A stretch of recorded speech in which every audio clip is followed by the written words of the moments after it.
Welcome to Tradistoria, where history and the tradition of learning through inquiry come together.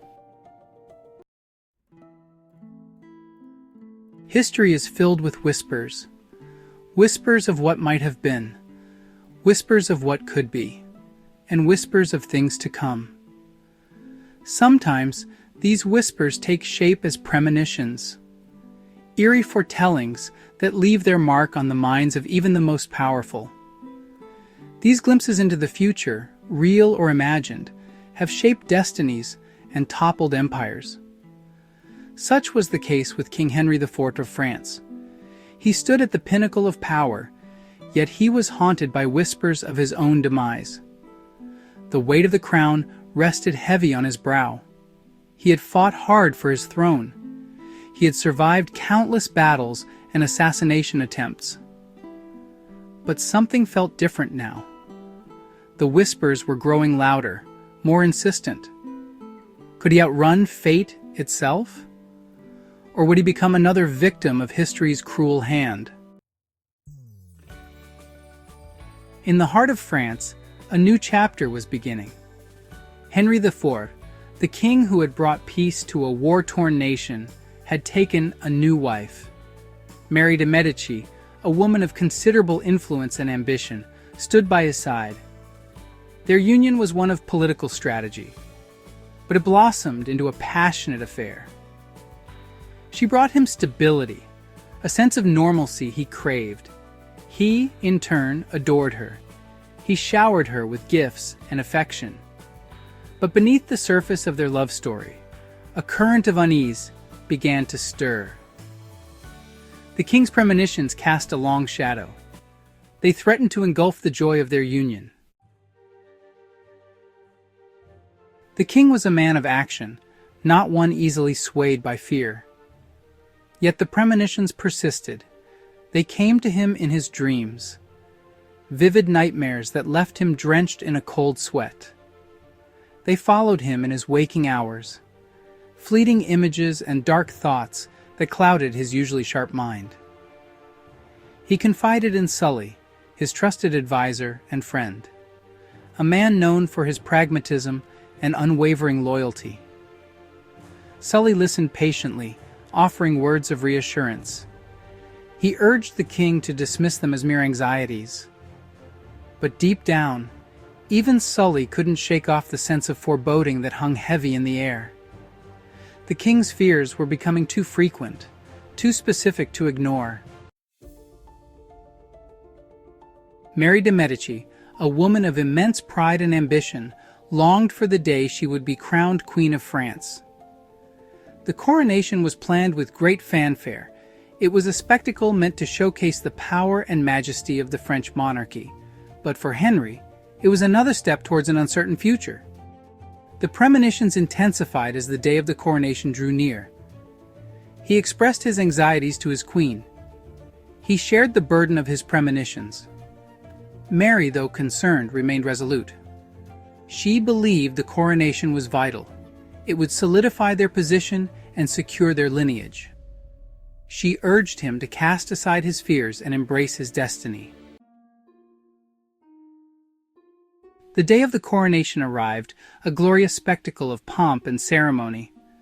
The cathedral was adorned with vibrant tapestries and filled with the scent of incense. As Henry knelt at the altar, the weight of the crown felt heavier than ever before. Yet, as the ceremony progressed, a strange sense of calm washed over him. The crowds cheered, their voices echoing through the grand cathedral. He saw the love in Mary's eyes, the pride in Sully's gaze. For a brief moment, the premonitions faded. He allowed himself to believe that perhaps he had been wrong. Perhaps fate had spared him. The day after the coronation dawned bright and clear. Henry, still basking in the afterglow of the previous day's grandeur, had planned a visit to the arsenal. He had always been a man who found solace in the company of his soldiers and the tools of war, but a strange unease lingered at the edges of his mind. He hesitated, pacing his chamber, torn between his desire to inspect the arsenal and a growing sense of dread he couldn't shake off. He considered postponing the visit, but the thought of appearing weak in front of his men spurred him on. Little did he know, he was walking into the jaws of fate. The streets of Paris bustled with activity as the royal carriage made its way through the city. Henry, usually eager to greet his subjects, remained withdrawn. His gaze darted about nervously, his hand resting on the hilt of his sword. As the carriage slowed to navigate a crowded street, a figure emerged from the throng. Before the guards could react, the man lunged at the king, a wicked blade flashing in the sunlight. The crowd erupted in chaos, screams piercing the air as the assassin struck the king twice. The world seemed to spin as the weight of the moment crashed down upon them. Henry IV, the king who had survived countless battles and plots, lay dying in the street, a victim of a moment's madness. Panic gripped Paris. News of the assassination spread like wildfire. The streets, moments ago filled with cheers, were now choked with fear and confusion.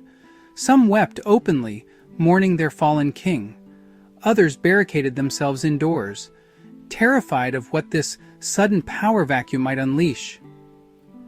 In the midst of the chaos, one man stood firm. Sully, his face etched with grief but his resolve unshaken, took control. He immediately secured the city, dispatching guards to maintain order and prevent further violence. He knew that the coming days would be crucial. The stability of France hung precariously in the balance. The reign of Henry IV had come to an abrupt and tragic end. The king who had brought peace and prosperity to France was gone, struck down in his prime.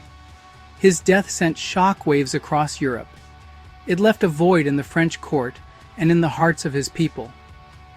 Yet, from the ashes of tragedy, hope emerged. Henry's legacy, one of courage, tolerance, and unwavering dedication to his people, lived on. His son, Louis XIII, was but a child, but under the watchful eye of his mother and the guidance of the ever-loyal Sully, he would inherit his father's crown and the responsibility of leading France into a new era. The assassination of Henry IV served as a stark reminder of the fragility of power, but it also solidified his place as one of France's most beloved and influential monarchs. Thank you for watching. If you found this video beneficial, please give it a thumbs up and subscribe to Tradistoria to continue learning from the annals of history.